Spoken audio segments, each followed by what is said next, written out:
여기 영국에서 충격적인 사건이 벌어지고 있습니다.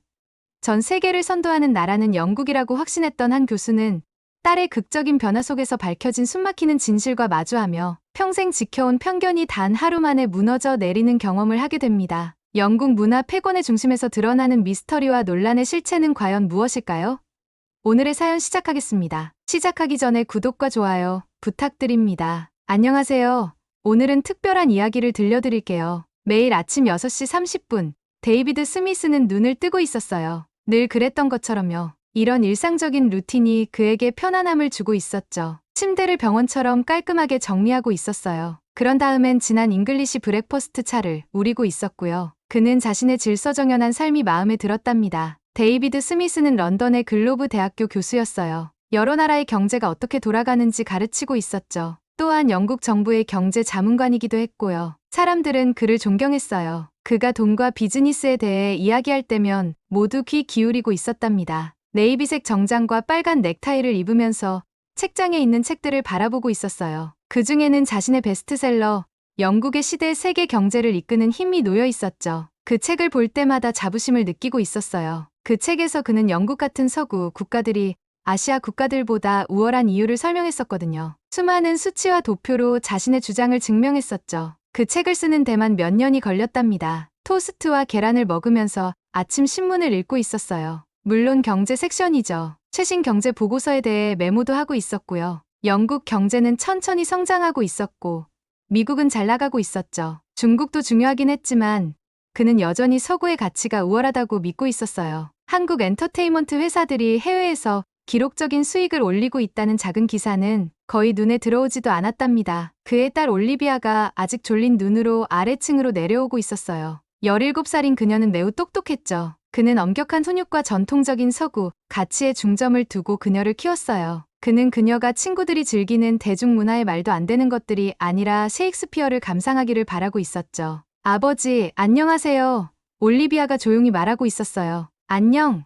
그가 대답했죠. 오후에 경제학과에 있는 거 잊지 마. 그녀는 별 열정 없이 고개를 끄덕이고 있었어요. 그는 살짝 찡그렸죠. 어렸을 때는 그녀가 아버지가 가르치는 주제에 대해 배우는 것에 정말 열정적이었는데 요즘에는 뭔가 정신이 딴 데 팔려 있는 것 같았거든요. 가죽 서류 가방과 강의 노트를 챙기고 있었어요. 밖에는 그의 차, 실용적인 영국산 세단이 기다리고 있었죠. 대학으로 운전해 가면서 런던의 역사적인 건물들을 감상하고 있었어요. 이 도시는 수세기에 걸친 영국의 업적을 대표하고 있었죠. 이게 진짜 문화지. 혼자 생각하고 있었어요. 이런 게 중요한 거야. 대학에서 그의 사무실은 딱 그가 좋아하는 모습 그대로였어요. 정돈된 책장이 벽을 따라 줄지어 있었고 다양한 국가의 경제 성장을 보여주는 차트들이 깔끔하게 액자에 걸려 있었죠. 책상은 깨끗하고 정돈되어 있었어요. 창문으로는 중정을 가로지르는 학생들이 보였는데 그들은 바로 그의 지식으로 형성되고 있는 미래의 리더들이었죠. 오늘 첫 강의는 국제 경제 비교에 관한 것이었어요. 큰 강의실 앞에 서서 60명의 학생들을 바라보고 있었죠. 대부분의 학생들이 꼼꼼하게 필기를 하고 있었어요. 숫자는 거짓말을 하지 않습니다. 파워포인트 슬라이드를 가리키며 말하고 있었어요. 화면에는 여러 국가를 비교하는 컬러풀한 그래프가 보이고 있었죠. 중국이 인상적인 발전을 이루었고 프랑스가 문화적 중요성을 유지하고 있긴 하지만 한국 같은 나라들은 세계 무대에서 경쟁할 만한 경제력과 문화적 영향력이 그저 부족합니다. 더 많은 차트를 보여주고 있었어요. 하나는 경제 규모를 비교하는 것이었고 다른 하나는 문화 수출을 보여주는 것이었죠. 그의 차트에서는 서구 국가들이 항상 최상위를 차지하고 있었어요. 이것이 그를 안심시키고 있었죠. 그가 늘 믿어왔던 것을 확인시켜주고 있었거든요. 스미스 교수님, 한 학생이 질문하고 있었어요. 전 세계적으로 한국, 음악과 텔레비전 프로그램의 인기가 높아지고 있는 것에 대해서는 어떻게 생각하세요? 그는 손을 휘저으며 이를 일축하고 있었어요. 일시적인 유행일 뿐입니다. 중요한 건 아니죠. 진정한 문화적 힘은 수세기에 걸친 발전과 경제적 강세에서 비롯됩니다. 작은 아시아 국가들의 이런 지나가는 유행은 결코 지속적인 영향을 미치지 못할 겁니다. 학생들이 고개를 끄덕이고 있었어요. 그가 전문가니까 믿고 있었죠. 그에게는 데이터가 있었고 그에게는 자격이 있었어요. 그의 세계관은 완벽하게 이치에 맞았거든요. 강의가 끝난 후 교수 휴게실에서 동료 교수들과 만나고 있었어요. 우리는 정부 정책, 연구 자금, 전통적인 과목에 대한 관심 감소와 같은 심각한 문제들을 논의하고 있었죠. 아무도 갑자기 꽉 찬 한국어 수업에 대해서는 언급하지 않았어요. 왜 언급하겠어요? 중요하지 않았으니까요. 그날 저녁, 그는 만족감을 느끼며 집으로 돌아가고 있었어요. 강의는 잘 진행되었고, 그의 연구는 존중받고 있었으며, 그의 세계는 질서정연하고 이치에 맞았거든요. 올리비아의 방을 지나가면서 낯선 음악이 들리고 있었어요. 이해할 수 없는 이상한 리듬과 도대체 무슨 말인지 모를 가사였죠. 거의 문을 두드려 물어볼 뻔했지만 그러지 않기로 했어요. 아마도 그녀의 친구들이 좋아하는 새로운 유행일 뿐이라고 생각했죠. 그가 너무나 철저하게 이해하고 있는 경제와 권력의 실제 세계에서는 결코 중요할 수 없는 것이라고요. 대신 그는 서재로 향하고 있었어요. 책과 연구 논문에 둘러싸인 이곳에서 그는 완전한 확신을 느끼고 있었죠. 그의 세계관이 옳았어요. 그가 연구하는 서구 경제와 문화가 우월했고요. 그의 데이터가 그것을 증명하고 있었어요. 그의 인생과 경력을 기반으로 구축한 이 현실에 도전할 수 있는 것은 아무것도 없었죠. 얼마나 그가 틀렸는지 그는 모르고 있었답니다. 평범한 화요일 오후가 시작되고 있었어요. 데이비드는 차 한 잔을 들고 집 복도를 걸으면서 내일 할 강의에 대해 생각하고 있었죠. 그때 갑자기 들리는 소리. 올리비아의 방에서 이상한 음악이 흘러나오고 있었어요. 그 소리는 평소에 집에서 듣던 것과는 전혀 달랐어요. 중독성 있는 비트에 전자음향, 그리고 분명히 영어가 아닌 언어로 노래하는 목소리가 들리고 있었죠. 데이비드는 살짝 열려있는 올리비아의 방문 앞에서 멈춰 섰어요. 방 안을 들여다보니 전에 없던 알록달록한 포스터가 벽에 붙어있는 게 보였죠. 멋진 헤어스타일에 밝은 색상의 옷을 입은 젊은 남자들이 포스터에서 미소 짓고 있었어요. 영국인도 미국인도 아니었어요. 한국인처럼 보였죠. 노크도 없이 문을 밀고 들어갔어요. 올리비아는 깜짝 놀라며 재빨리 노트북에 몇몇 창을 닫고 있었어요. 하지만 이미 충분히 봤죠. 밝은 색상, 한글 글자, 그리고 춤추는 퍼포머들이 있는 영상이었어요. 뭘 듣고 있는 거니?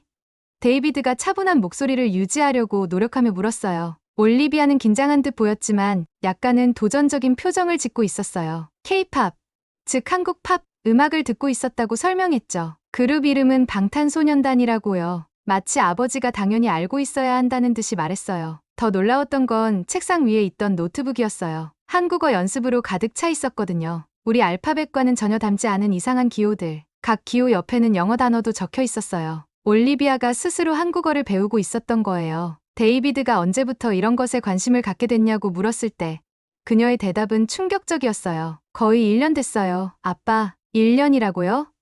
어떻게 자기 집에서 자기 딸에게 일어나고 있는 이렇게 중요한 일을 놓칠 수 있었을까요? 데이비드는 너무 일에 몰두하고 무엇이 중요한지에 대해 너무 확신하고 있었기 때문에 올리비아 삶의 이 중대한 변화를 완전히 놓치고 말았던 거예요. 혼란스러운 기분으로 그녀의 방을 나오고 있었어요. 이건 데이비드의 세계관에 맞지 않았어요. 왜 똑똑하고 교육을 잘 받은 딸이 한국 문화에 관심을 가질까요? 서구의 가치와 전통을 소중히 여기도록 키웠는데 이해가 되지 않고 있었어요. 다음 날 대학에서 또 다른 충격이 기다리고 있었죠. 학생 등록 인원을 논의하는 원래 교수회의가 있었어요. 동료인 알렉상드르 뒤퐁이 언어학과 통계를 발표하고 있었어요. 알렉상드르는 동아시아 언어와 문화 전문가로 20년 동안 중국어 과정을 가르쳐 왔었죠. 중국어 등록은 지난 3년 동안 거의 40%나 감소했습니다. 차트를 가리키며 알렉상드르가 말하고 있었어요. 그의 목소리에는 근심이 묻어 있었죠. 반면에 한국어 수업은 완전히 꽉 찼어요. 모든 반에 대기자 명단이 있을 정도입니다. 다른 교수들이 놀라서 웅성거리고 있었어요. 데이비드는 가슴이 이상하게 조여오는 걸 느꼈어요. 먼저 올리비아. 이제 이것까지 그냥 유행일 뿐이에요. 데이비드가 알렉상드르의 말을 크게 끊으며 말했어요. 젊은이들이 그저 순간적으로 유행하는 걸 따라가는 거죠. 별거 아닙니다. 알렉상드르가 데이비드를 직접 바라보고 있었어요. 그의 표정은 생각에 잠긴, 거의 슬픈 듯했어요. 저도 처음엔 그렇게 생각했었습니다. 데이비드. 그가 조용히 말했어요. 하지만 이건 이미 3년 동안 꾸준히 계속되고 있어요. 그리고 언어 수업뿐만이 아닙니다. 한국학 과정은 넘쳐나고 있어요. 학생들이 한국 문화 동아리를 만들고 있죠. 단순히 언어만 배우는 게 아니라 문화, 역사, 세계관까지 받아들이고 있어요. 회의가 끝난 후에도 데이비드는 알렉상드르가 한 말을 계속 생각하고 있었어요. 대학 강의 등록 현황을 보여주는 디지털 게시판이 있는 메인 홀로 걸어갔어요. 숫자는 명확했죠. 한국학 모든 수업이 꽉 차고 대기자 명단까지 있었어요. 중국학 빈자리가 많았고요. 일본학 적당한 등록률, 프랑스어, 독일어, 이탈리아어 모두 등록 인원이 줄고 있었죠. 그날 저녁 데이비드는 일에 집중할 수 없었어요. 경제 분석 자료를 꺼내보고 있었어요. 항상 그에게 이치에 맞게 느껴졌던 차트와 그래프들이요. 한국의 경제는 중요하긴 하지만 중국, 일본, 영국보다 훨씬 작았어요. 군사력은 강하지만 지배적이지는 않았고요. 역사와 세계적 영향력은 서구 강대국들에 비해 제한적이었죠. 수십 년 동안 연구하고 가르쳐온 모든 것에 따르면 한국이 이런 문화적 영향력을 갖는 것은 이치에 맞지 않았어요. 그의 모델에 맞지 않았고 그의 데이터와도 일치하지 않았죠. 책상 위에 가족 사진을 바라보고 있었어요. 10살 때의 올리비아가 자신이 선물한 경제학 책을 자랑스럽게 들고 미소 짓고 있었죠. 그때는 아버지가 가르치고 싶은 것을 배우는데 열심이었는데 이제는 아무런 말도 없이 혼자서 한국어를 배우고 있었어요. 오랜 시간 만에 데이비드는 불확실함을 느끼고 있었어요. 그의 경력을 쌓아온 편안한 세계가 발밑에서 흔들리는 것 같았죠. 그의 모델이 왜 자기 딸이 갑자기 한국 문화에 매료되었는지 설명할 수 없다면 또 어떤 것들을 놓치고 있을까요? 그날 밤 데이비드는 잠 못 이루고 천장을 바라보며 누워 있었어요. 두 가지 불편한 질문이 계속 그의 머릿속에서 맴돌고 있었죠. 내가 보지 못하는 것은 무엇일까? 그리고 더 불안한 질문. 내가 계속 틀리고 있었다면? 데이비드는 코리아 라이프 센터 앞 인도에 서서 알록달록한 간판을 올려다보고 있었어요. 밝은 파란색과 빨간색의 한글 글자가 반짝이고 있었고 그 아래에는 작은 영어 단어들이 써 있었죠. 사람들이 안으로 들어가면서 데이비드 옆을 스쳐 지나가고 있었어요. 배낭을 맨 10대들, 아이들을 데리고 온 엄마들, 정장을 입은 비즈니스맨들, 팔짱을 끼고 걷는 노부부들. 모두가 안으로 들어가는 것에 신이 난 것 같았어요. 데이비드는 긴장되고 어색한 느낌이 들고 있었죠. 이건 말도 안 돼. 혼잣말을 중얼거리고 있었어요. 그는 존경받는 교수인데 문화센터 하나에 위축될 필요가 없었죠. 하지만 사실 그는 위축되고 있었어요. 이곳은 그가 지금까지 중요하지 않다고 무시해온 모든 것을 대표하는 곳이었거든요. 그런데 딸 올리비아는 이걸 매력적으로 느끼고 있었고 대학 학생들은 한국어 수업으로 몰려들고 있었어요. 그 이유를 이해할 필요가 있었죠. 깊은 숨을 들이쉬고 유리문을 밀고 들어갔어요. 순간 감각이 압도당하고 있었죠. 입구홀은 밝고 현대적이었어요. 한국 뮤직비디오와 여행 목적지를 보여주는 화면들이 켜져 있었고 공기 중에는 낯선 향신료와 요리 냄새가 풍기고 있었죠. 한글과 영어로 된 표지판들이 여러 구역을 가리키고 있었어요. 언어학습, 전통예술, K-팝 댄스 스튜디오, 한국 요리, 영화와 드라마. 젊은 여성이 미소를 지으며 다가오고 있었어요. 그녀는 한글과 영어로 민지, 문화 가이드라고 쓰인 이름표를 달고 있었죠. 처음 방문하셨나요? 그녀가 완벽한 영어로 물었어요. 데이비드는 왠지 부끄러운 기분이 들며 고개를 끄덕였어요. 네, 저는 문화 트렌드를 연구하고 있어요. 멋지네요. 지금은 매일 500명이 넘는 방문객이 오고 있어요.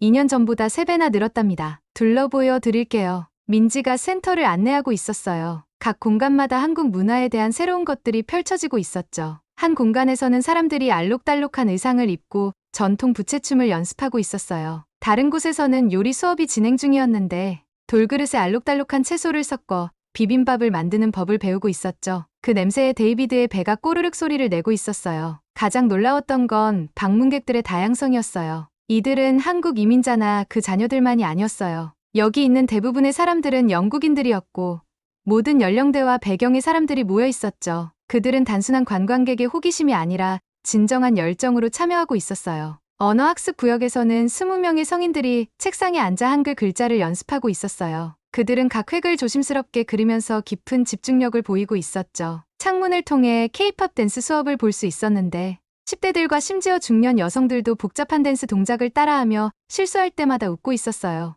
민지는 데이비드를 작은 박물관 구역으로 안내했어요. 그곳에는 한국의 역사가 전시되어 있었죠. 전시물들은 남한이 1950년대 세계에서 가장 가난한 나라 중 하나에서 오늘날 경제와 문화의 강국으로 변모한 과정을 보여주고 있었어요. 경제 통계가 놀라웠어요. 혁신 지수, 문화 수출 수치, 기술 도입률 등 경제학자로서 이런 수치들에 더 주목했어야 했는데 말이죠. 많은 방문객들이 한국의 빠른 발전에 놀라곤 해요. 민지가 데이비드의 관심을 알아차리고 말했어요. 한국 전쟁 이후에 나라가 황폐화됐었거든요. 지금은 기술, 엔터테인먼트, 혁신 분야의 세계적인 리더가 됐답니다. 데이비드는 이 정보를 받아들이며 천천히 고개를 끄덕이고 있었어요. 그의 책과 강의에서는 대부분 이런 놀라운 변화를 간과해왔었죠. 마지막으로 들른 곳은 센터의 카페였어요. 달콤한 유자차 한 잔을 마시며 주변 사람들을 지켜보고 있었죠. 가까운 테이블에서는 영국 문학교수 그룹이 데이비드의 동료가 될 수도 있는 사람들이 열정적으로 한국 소설에 대해 토론하고 있었어요. 이야기 구조가 정말 뛰어나요. 한 여성이 말했어요. 사회적 불평등을 다루는 방식이 보편적이면서도 독특하게 한국적이에요. 벽에는 아름다운 한국서의 작품이 걸려 있었어요. 데이비드가 민지에게 물어보자 그녀는 그것이 속담이라고 설명했어요. 종이 한 장도 두 사람이 들면 가볍다. 이건 한국의 공동체 가치를 말하고 있어요.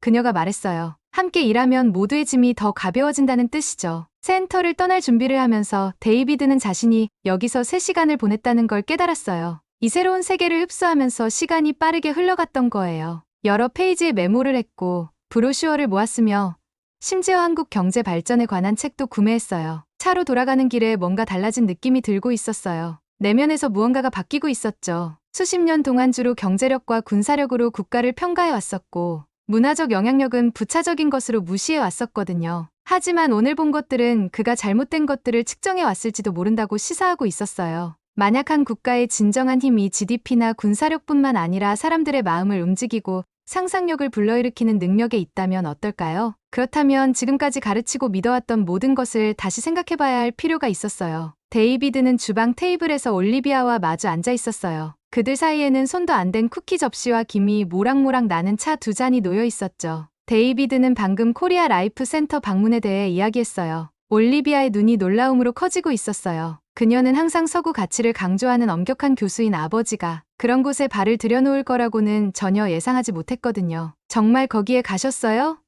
올리비아가 믿기지 않는다는 듯 부드러운 목소리로 물어보고 있었어요. 그녀는 머그잔을 두 손으로 감싸며 살짝 앞으로 몸을 기울이고 있었죠. 데이비드는 이상하게 약해진 느낌을 받으며 고개를 끄덕였어요. 이건 그들에게 새로운 영역이었죠. 보통은 그가 딸에게 세상이 어떻게 돌아가는지 가르치고 설명하는 입장이었는데 이제는 그가 학생이 되어 올리비아가 이미 알고 있는 것을 이해하려고 노력하고 있었어요. 내가 한국 문화에 관심 갖는 이유를 이해하고 싶었어. 그가 솔직히 말했어요. 올리비아의 얼굴이 설렘으로 밝아지고 있었어요. 그녀는 핸드폰을 꺼내 뮤직비디오, 드라마 클립, 춤 공연들을 보여주기 시작했죠. 그 뒤에 숨겨진 이야기들, 가사에 담긴 의미, 한국 드라마에서 다루는 사회적 이슈들을 설명하고 있었어요. 그녀의 지식이 인상적이었어요. 그냥 가볍게 관심을 가진 게 아니라 이 문화를 이해하는 데 깊이 빠져 있었던 거예요. 이건 단순한 오락거리가 아니에요. 아빠, 올리비아가 설명했어요. 한국 문화는 교육, 가족에 대한 존중, 열심히 일하는 것을 중요시해요. 아빠가 저에게 가르쳐 주신 모든 가치들이죠. 하지만 이런 가치들을 제 삶에 현대적이고 의미 있게 느껴지는 방식으로 보여주고 있어요. 그녀의 말이 데이비드를 생각에 잠기게 하고 있었어요. 어쩌면 이 문화 현상을 너무 빨리 무시해버린 건 아닐까? 다음 날, 데이비드는 대학에 있는 알렉산드르의 사무실을 찾아갔어요. 동아시아 역사와 문화에 관한 책들이 그의 책장을 가득 채우고 있었고, 언어 등록 추세를 보여주는 차트들이 벽을 덮고 있었죠. 알렉산드르는 수십 년 동안 중국 문화를 연구해 왔었어요. 21세기에는 중국이 아시아의 지배적인 영향력이 될 거라고 믿으면서요. 내가 틀렸어. 그는 등록 차트를 가리키며 간단히 말했어요. 몇 년 동안 한국 문화에 대한 증가하는 관심을 무시했었지. 일시적인 거라고 생각했거든. 그냥 팝 음악과 유행하는 TV 프로그램 정도로. 하지만 그것보다 훨씬 더 깊은 거였어. 알렉산드르는 한국의 문화 수출품이 전통적 가치와 현대적 주제를 어떻게 조심스럽게 섞어 만들어지는지 설명하고 있었어요. 그것들은 보편적인 인간 경험, 가족 갈등, 사회적 압력, 로맨스, 개인 성장을 문화적 경계를 넘어 공감을 불러일으키는 방식으로 다루고 있다고요. 하지만 한국의 경제는 영국이나 중국보다 훨씬 작잖아요. 데이비드는 항상 신뢰해왔던 경제적 척도로 다시 돌아가며 반론을 제기했어요. 상대적으로 작은 국가가 어떻게 이런 문화적 영향력을 가질 수 있죠? 알렉산드르가 참을성 있게 미소 짓고 있었어요. 그게 바로 이 현상이 그렇게 혁명적인 이유야, 데이비드. 한국은 오늘날 연결된 세계에서 문화적 영향력이 경제력이나 군사력에만 의존하지 않는다는 걸 보여줬어. 사람들의 마음을 움직이는 콘텐츠를 만드는 것이 중요한 거지. 그의 말은 데이비드가 수십 년 동안 가르쳐온 모든 것에 도전하고 있었어요. 그는 항상 국가의 영향력을 GDP,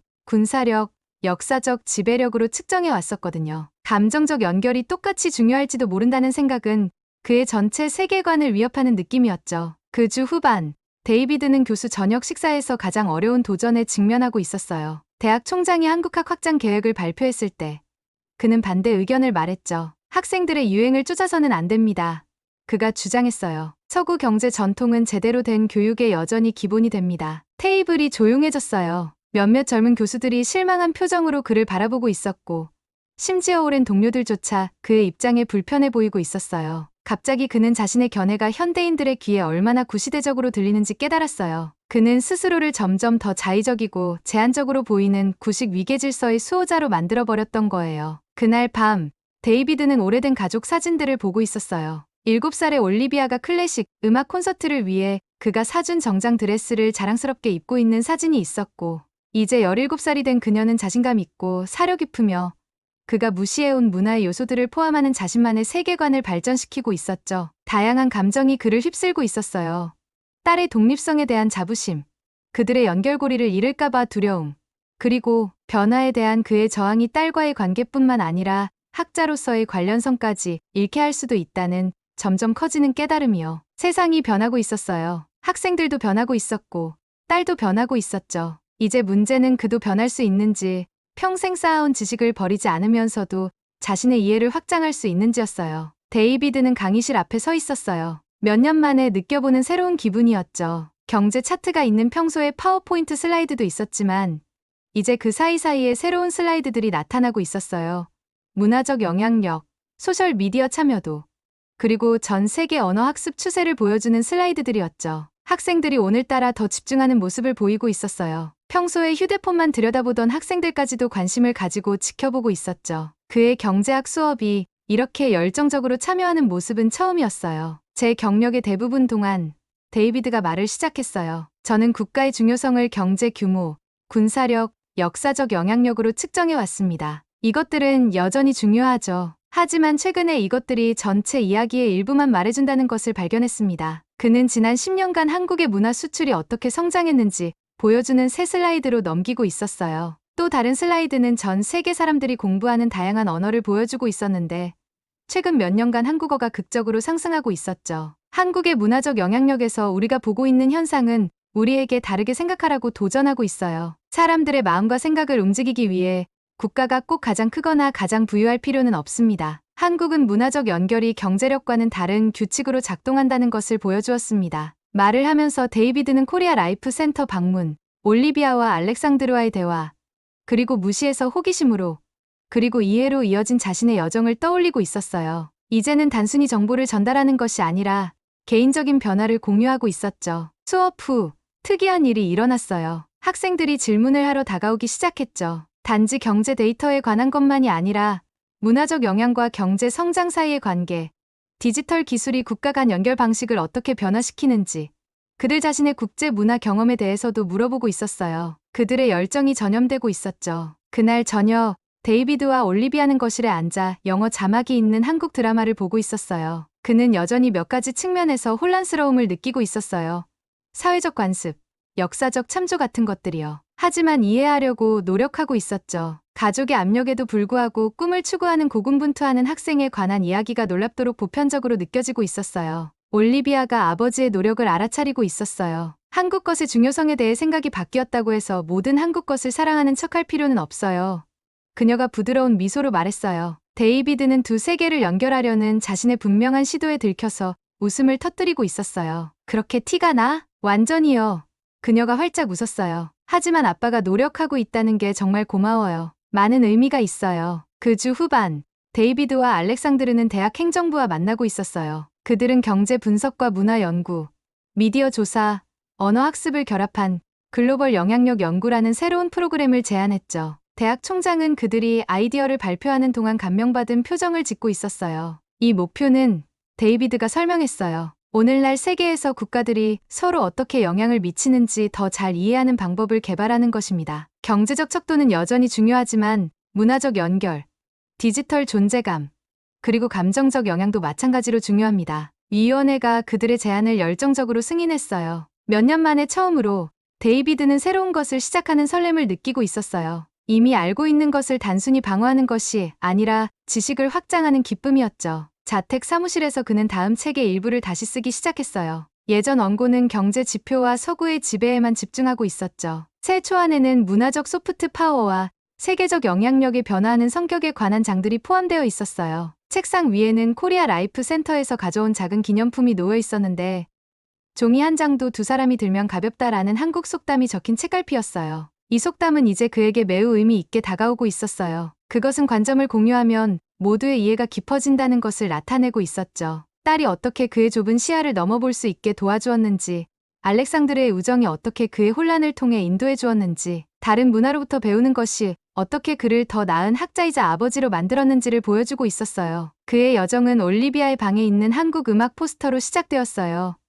그를 필요 이상으로 귀찮게 했던 작은 방의 요소였죠. 그 짜증은 그를 혼란과 저항을 통해 학습과 수용을 거쳐 세상에 대한 더 풍부한 이해로 이끌었어요. 토요일 아침, 올리비아는 아버지가 언어 앱으로 기본적인 한국어 문구를 배우려고 노력하는 모습을 발견했어요. 그녀는 그의 옆에 앉아 부드럽게 발음을 교정해주고 있었죠. 그들은 데이비드의 실수에 함께 웃고 있었어요. 그들 사이에 커져가고 있던 거리감이 이제 조금은 좁혀진 것 같았죠. 아빠, 진짜 왜 이러는 거예요?